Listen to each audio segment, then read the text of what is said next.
Welcome to the fifth video in the Ranorex Studio Data-Driven Testing series, running data-driven tests. Having ensured that we have defined our variables, assigned our data source, and bound the two together, we are now ready to run the test.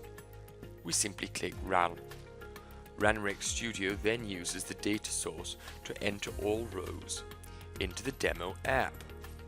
If we take a closer look, we can see that the test was iterated once for each data row. Therefore, the test case was run 8 times in total. If you want to deploy a data-driven test that uses Excel connectors via Xcopy or Ranorex Agent, the target machine does not need to have an Excel license installed. Simply install the Microsoft Access Database Engine Redistributable 2013 on the target machine and you can run the test.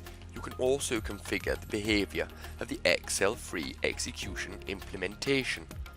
To do so, open the solution settings file and insert the following code: testing.data.excel, data loading preferences, and then one of the following options. Prefer Excel, uses Excel if available, or uses ACE-OLE-DB if Excel is unavailable.